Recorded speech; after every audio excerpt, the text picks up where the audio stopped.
Welcome to Coaches Roundtable. I'm Ed Codi, and welcome our guest from the Pittsburgh Penguins, color analyst, one of the best in the business, Jay Caufield. Jay, I was hoping this interview would be about the Pens' first-round playoff, but now we're going to talk about a season in the tank. That 5-2 home loss to Detroit. You're at home, playoffs on the line, enthusiastic crowd, and you lose 5-2. There was no energy there with the Pens. Jay, how bad was this loss? Yeah, that's one of many, like a handful of ones that you could go back on in the season and say, geez, you're giving points away. And I know the word, everybody always says you lose a game in October, those points you're going to remember. And this is one year that throughout the season, there were multiple games there, but that one you mentioned in Detroit, there was no life in it. I agree with you. And that was a bad loss to take, but I don't think there's truly anything worse than what went down at the very end. You're playing basically 50% of an American Hockey League team, and you don't beat Chicago when you know you got a gift handed back to you. That's the one I mean, obviously it's right in the front, but you could have made up for everything and just got yourself still in the playoffs with that win there. So that's a tough one to take. And I think as I said, I think there were multiple ones throughout the season, maybe 8, 9, 10 games that they gave away points, and they find themselves on the outside looking in. In the third period, too. What was the goal differential? Don't hold me to this. A -12 in the third period? Yeah, that was, I think we floated that number, somewhere in that range throughout the season. It was a very bad. It's you heard Mike Sullivan so many times that talk about the idea that they're not, certain guys, not sticking to the game plan, and when I say game plan, it's the way he wants the game to be played from how he teaches his philosophies. And I think it just got away from certain players, and then the goaltending thing was an issue all year long, up and down, some great efforts and then some efforts that let the team down. So a blend of all of it, Ed, and third periods were bad. Goals to start a period or end a period, the last minute of a period. They're all shifts that are extremely important. It's not just handed to you. Certainly Sidney Crosby gets that first shift of the game, and that gets the building going. And it's the second shift right after that. They give up a goal right away within the first minute and a half of a game. Very difficult. You're chasing the game right away. That happens so many times throughout the year. I don't recall ever seeing as many times as that happened. And then a backup, a shift where you score, but you give one right back. You could go through there's a list, 10 things probably, Ed, that you could go that would break down and put the Penguins in this position. Jay, what stands out to me, I look at the goal differential, glaring statistic, 262 goals scored, but 264 given up. That's right. Not a recipe for success. No, the minus number. Look at those top teams in the league. I don't have that in front of me, but the top teams in the league, the teams that are in the playoffs, what is their goal differential? That's a bad number, especially for a team like this. And again, it's their lapses. There's decision making, not only with the puck but without it. You've probably heard me and even to you say so many times, the blue lines are so important in the game. If you're a young person playing the game, you're just starting to play. Your goal is, if you're in the defensive zone and the puck comes around you got to make sure, if you do not have a crisp play to get out of the zone and you can't skate it out, you got to make sure you get it out of the blue, out of your zone into the neutral zone and deeper, hopefully. And the same thing going in. You don't want to turn it over at the blue line when you're attacking, because it's coming right back at you we talk about transition games in the NHL, and they're so fast, they're quick, and they jump on opportunities, and teams, force the Penguins into so many turnovers in the neutral zone, and bad decision-making led to goals against that, and that's why you have the number that you talked about. You mentioned philosophy with Coach Sullivan. So he wanted a team with speed, and Ron Hextall, now fired, along with Burke and his assistant GM. They wanted a team built on muscle and power. So he ended up, I didn't see either one of those assets out there. So you have this difference in philosophy. That couldn't have helped. And Hextall never did build that muscle. And that's one thing that bothered me, was the lack of physicality that Crosby and Malkin, they had to fend for themselves out there. Yeah, I have a real problem with that as well. And I think you're right about that. I will say this about when Ron Hextall and Chris Pryor came into the fold and Brian Burke was part of that group. They never threw anybody under the bus. They didn't say anything about Jim Rutherford. But the fact of the matter is, like, it wasn't a lot to work with when he got here. right? So they're up against the cap. The farm system's depleted. Your picks are going away. But that's one thing, and you can't. And even with everything we're talking about and all the moves that nobody likes and we don't like, still they should beat a Chicago. They should beat a Detroit. Whatever that lineup was, they still should have won and found themselves in this hunt. So, but going back to your point, I totally agree with that. They were in between. They didn't have the speed. They don't have the young legs. They don't have the physical. Look, it's not a physical presence of a. They didn't. Mike Sullivan doesn't play a player like Ryan Reeves. He doesn't play good Branson. The numbers didn't work, and they moved on. But it doesn't have to be Sidney Crosby. The other night, Chris Letang gets run over in a meaningless game, end of the season, and he gets hit, high hit, and nobody else goes after him. But Sidney Crosby tracks down the guy that hits him. I totally agree with you, Ed. I assume with all the bad that we're talking about and whatever comes in differently, it's almost something that almost needs to happen. It's a shame people lose their jobs and their positions and where they're at. But it's part of this business, and we all know it and we all understand it. And hopefully the next group that comes in addresses all these things. And I think you got to see young legs. The young legs are what's winning in this game. It's just the way it is. It always, you can't have it. Look, go through the history too, Ed. I don't know if a Stanley Cup team, a Stanley Cup winner has ever been the age that the Penguins are. I believe that, I think we've talked about that too. Don't think you win when you're old like this. And by the way, your veteran players, the older players on the team were your best players pretty much throughout the year. So that's a crazy thing. That's a bad mix. So they got to right the ship. And I think it started, it's going to start here coming up very soon when they hire a new GM and then work with Mike Sullivan, and they go from there. Well, that GM has his work cut out for him with the salary cap restraints and the depleted farm system. And Jay, let me ask you, where do you start from the back end? Because the third and fourth lines did little to help out the front two. You start rebuilding from the back? This is where the wild part comes in. What do you do here, Ed? I mean, normally you like to say you build through the middle, and I think you want to have a solid blue line. I think they could still manage the blue line. I'm not sure what they're going to do with Petrie. I'm not sure what they're going to do with Brian Dumoulin. Everybody, even the Brian Dumoulin topic, Ed. Brian Dumoulin, the Penguins without Brian Dumoulin, I don't even know where they wouldn't have been even near the hunt. Brian Dumoulin was a lightning rod this year, but all he did was his season got better. Plus minus is a bad stat. He wasn't the same player that we saw before, but he wasn't as bad as what everybody was making it out to be. Your plus minus sometimes can be dictated, and it's not even on you.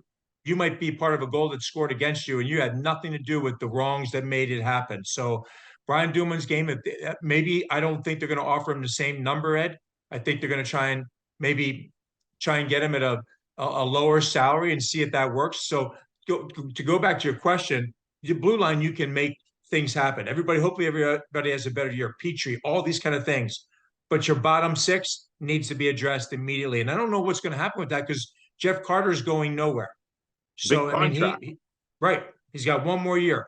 If you want to know a contract that got that contract, and it's not about Jeff, it's just the number. Just take the person out, take the number that you gave a guy he's coming to the end of the line, and you gave him 2 years. That's one that you're not going to get yourself out of. I mean, I don't know. It's just one of those things. So I think you got to rebuild that bottom six has got to be retorqued. And then the shame part is, I mean, you have a guy like Josh Archibald. He needs like another player with him that does what he does, but a bigger body. So I don't know. We'll see what they end up doing, but they had to work something. They have to do something. In my opinion, it's the bottom six, and you adjust the blue line from what your needs are and how much cap space you have, Ed. They're really going to be up against it. They got to get some of that number off of there before they can even think about re-signing guys that are still hanging out. That's why I think they're going to have to lowball a Brian Dumoulin. Well, what are they going to offer Jason Zucker if they don't peel off some of the dead weight as far as cap space is involved? And finally, Jay, before we go, Jari's 27, up for a new contract, 24, 13, and 7 in goal, and dealt with a lot of injuries. Do you let him go? Do you want to bring him back? He's 27. Look, I'm not sure. I mean, look, when Tristan Jarry, we know when he's healthy and playing his game that he's one of the better goaltenders in the league. He's an all-star. So, but the injuries this year to him, and I think his interviews don't help, Ed. I mean, his interview, even at the end of the year, said he was hurt all year long and surgery can't repair it. I'm not sure that helped his cause to go to another team. I mean, if you're his agent, you're probably telling him maybe stay quiet on that topic. I'm not sure. I know if I was his agent, I wouldn't want him to say what he said at the end of the year. Tristan Jarry, when he's healthy, is one of the better goaltenders in the league. But I think I don't see the Penguins giving anything long term to that situation. They know more about the health than we do, Ed. So obviously, if I think if it gets done, it still should be a deal that both parties are happy with, Ed. You know what I mean? The Penguins have to be happy. Tristan Jarry's camp has to be happy. If not, he can go anywhere because he's going to be 28 in April, end of the month, I believe, and he's a great goaltender when he's healthy, and he's got to get himself healthy.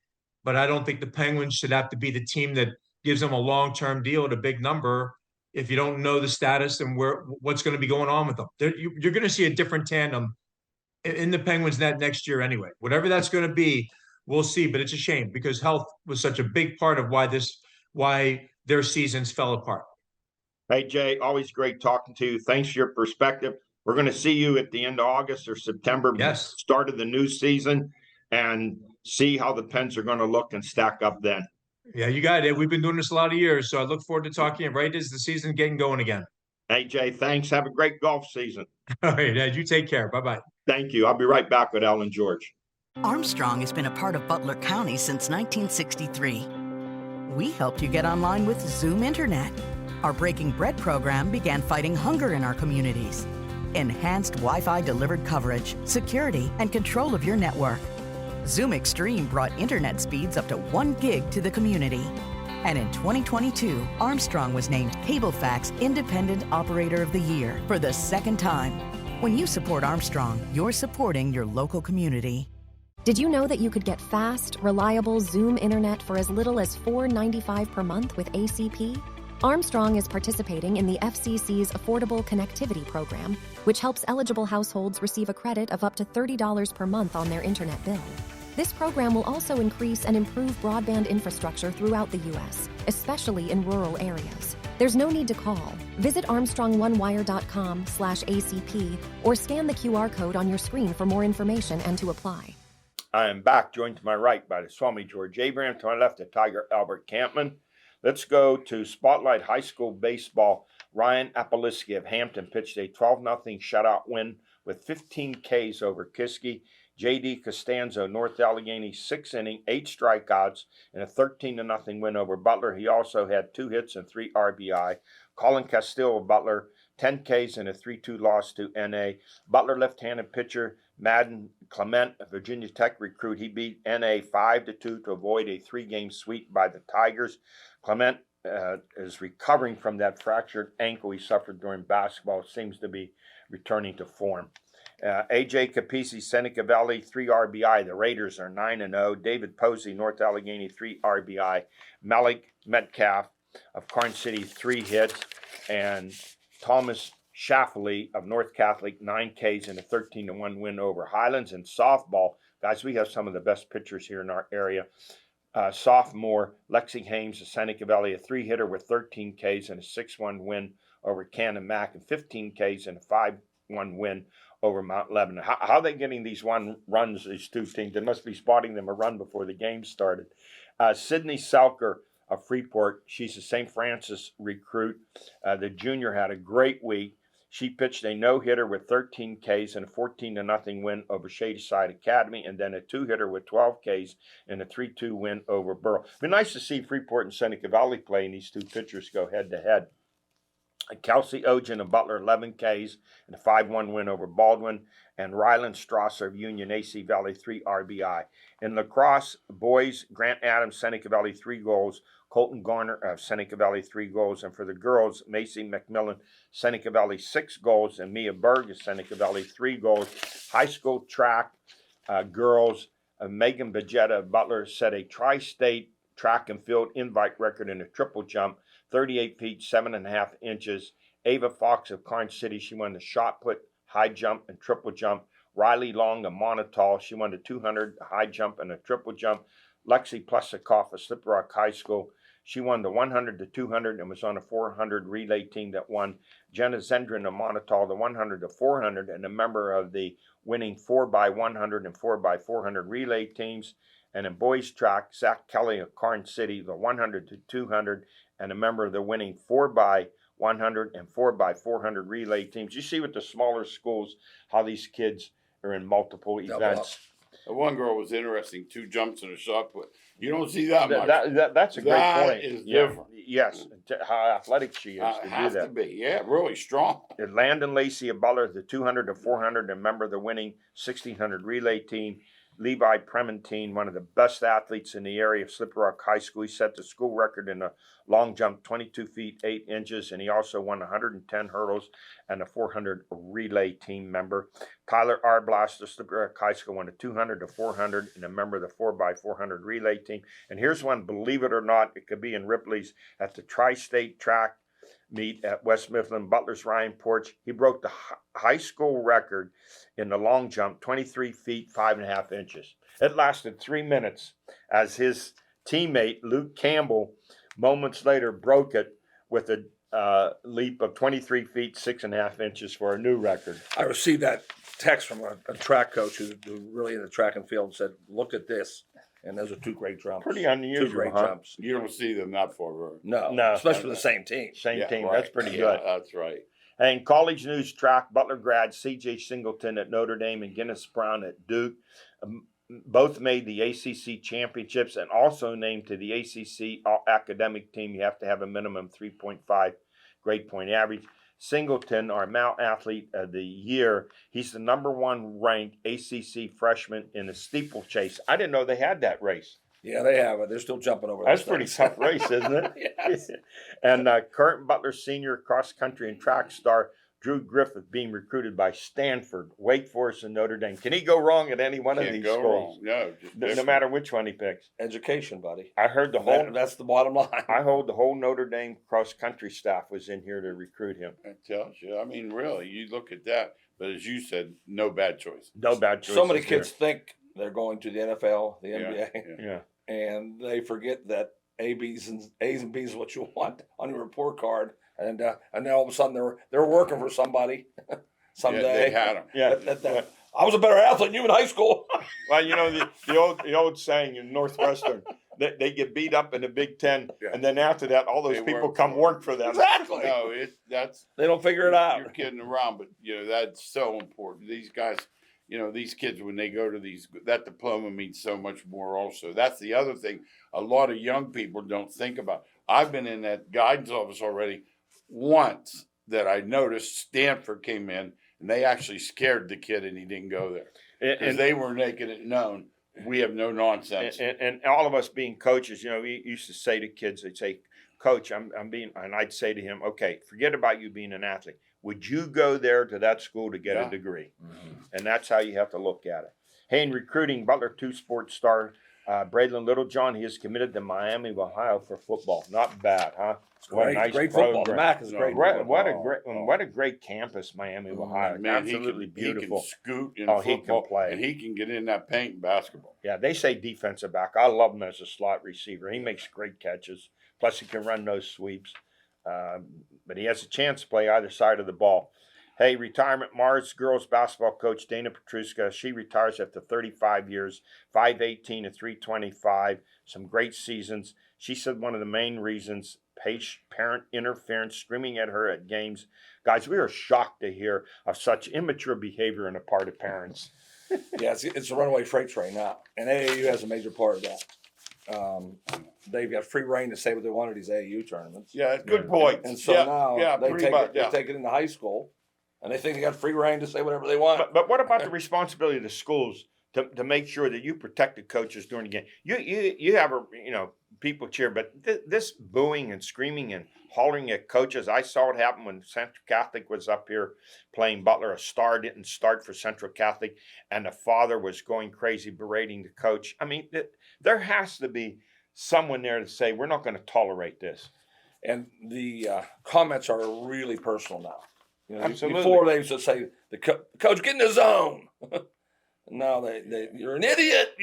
They get really personal. And I go, well, we go to do this one game on television, and I'm talking to one of the coaches. The guy said something like he had problems with the one parent because he thought it cost his girl a scholarship.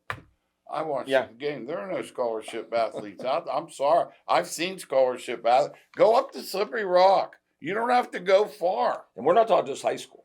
Yeah. Remember, I have 2 grandsons. I go to the game. It happens in 3rd grade. Oh. All right, let's go to our stories of the week. National Hockey League, the Pens finished 40-31-11. To me, that's a losing. Throw that 11 into the 31. You got 42 there. They finished 5th in the Metro. There's 16 straight playoff appearances, seasons in a row, done with that 5-2 terrible loss to Detroit at home. There was no energy there. And who paid for it? GM Ron Hextall and his assistant, Chris Pryor, and Director of Hockey Operations, Brian Burke, all fired. Sullivan survives the purge. Bad trades, acquisitions. And now, if they make the playoffs, those guys are still there. Mm-hmm. But that's what happens. You had a conflict there, guys. I talked with Jay Caufield, who was on. Sullivan wanted the team with speed, and Hextall and Burke wanted the team with muscle and power. They had neither one. Well, I've said it for years on this show, and I'll say it again. Mike Sullivan has a free pass all the time. Yeah. No, Mike Tomlin gets called out every second, every year. And Sullivan never gets called out. They blame Hextall. They blame right down the line. The players can't play. They're not fit.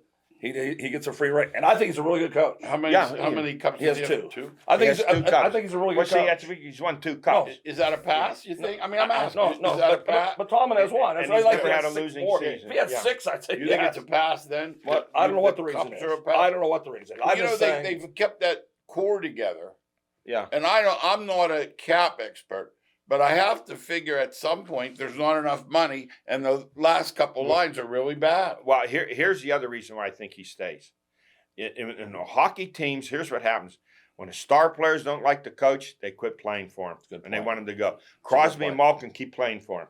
And remember, don't think Crosby doesn't have a voice. I want us to make sure hear what I said. I think Sullivan's a really good coach. But they just don't call him out. I'm saying it's like he got free reign to say do whatever he wants. Well, I've heard more criticism of him this year. I'm glad you heard that. I just try to look behind the scenes, like why. And if I'm the coach and they get a new GM, I'm not comfortable. Well, to get a new GM, but he's got salary cap issues. He has the National Hockey League's oldest team. The minor leagues are depleted of talent. And I hear someone say, "Oh, so and so, the Toronto GM, he's an analytics expert." I want to cringe when I hear that. Once again, if you can't walk into an arena and know who the best players are, you shouldn't be involved in hocky. They make deals. Matt, our producer, is the guy, and they make deals, and Matt will say, "I don't know if that's a good deal or not." And if he's saying that, then I don't think it's a real good deal. They made a lot of deals that haven't worked out. Before, they would make a deal and it worked out perfectly. Or they bring a couple young. They used to bring young guys. They don't have them. That's what I heard. They don't have them. Hey, Major League Baseball, the Pirates split with St. Louis. Could have taken the series, but blew a 4th game, 10-inning lead and lost 5-4. Andrew McCutchen, though, a 2-run home run in the 10th and a 6-3 win on Saturday.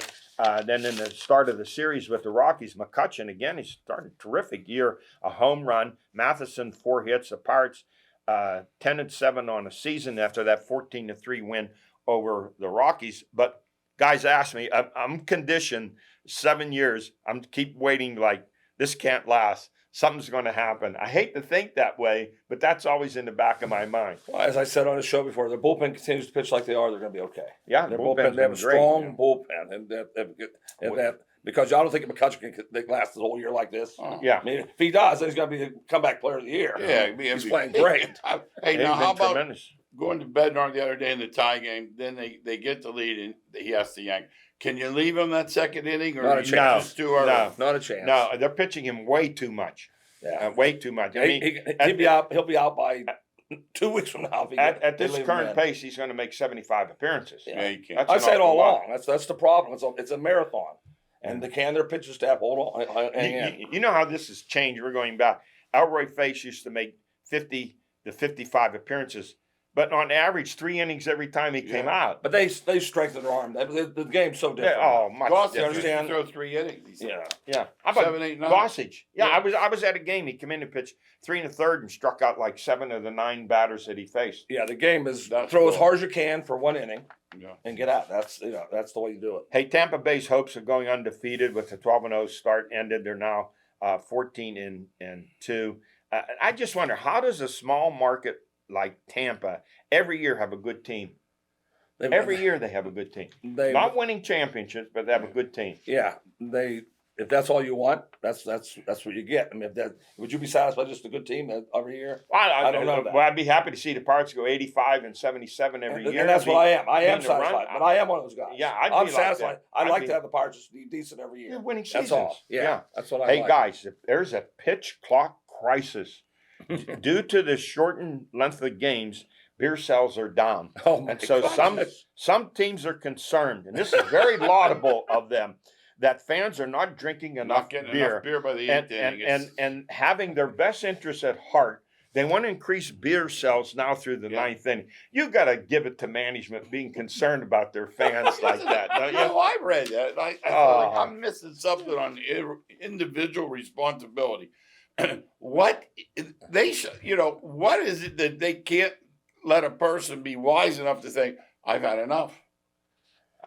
They usually shut it off after the 7th inning, but now they don't want to. No. Plus, Matt brought up, our producer, good point. Advertising's upset now because a shorter game, it's cutting advertising out. You knew it was going to happen. Goodbye, pitch clock. And I was going to say, pitch clock is thrown out because of beer sales. The best one the other day. The guy came back from the Dodgers. The guy from the Cubs came back, and they called strike 1 because they were clapping. Now you mean to tell me, like Pittsburgh, evidently they let them know, and the Red Sox guys walked up behind the mound for McCutcheon. I mean, they didn't know that was going to happen. Right. Hey guys, college football spring game. Pitt, I was there on a hot afternoon, 40 degrees swing in temperature from then till now. Both quarterbacks look good. Phil Dracovic and the Penn State transfer, Christian Value, he really looks good. But you know what spring games are all about. And I had some nut behind me screaming at Narduzzi's play calling. He shouldn't even be at a spring game. My gosh. It's not scripted. They're just trying to make sure, see what the players can do. They already know what they can do. Yeah. They already know what they can do. They practice 14 days. They know what they can do. You know who looked good? LSU transfer, the star from Gateway High School, Derek Davis Jr. was a safety at LSU. Pitt's now moved him to running back. He really looked good. So that dude they had last year could run with that ball. That is he. Abonaconda, he's going to be a great pro. Hey, best outcome, no injuries. Now they wait till their September the 2nd home opener with Wofford. You're probably excited for that game. But then they go to WVU. Right. Then they have Cincy, North Carolina, Virginia Tech at home in September, and then back-to-back road games in October at Florida State, then the South Bend at Notre Dame. Hey, that guy at Florida State, that's turned around. Yeah, I never look at the schedule because there could be it changes. I'm telling you, Cincinnati might be lousy this year. I don't know. Yeah. Cincinnati, everybody always thinks the record. It's not the same as last year. I think West Virginia's going to be pretty good. We're going to find out. That's right. Well, that's a rival. They didn't. Virginia Tech can't do anything but get better. Yeah, they were really defense. They really struggled. No. Hey, that's it for us. We've run out of time. Next week, a lot of talk about the upcoming NFL draft.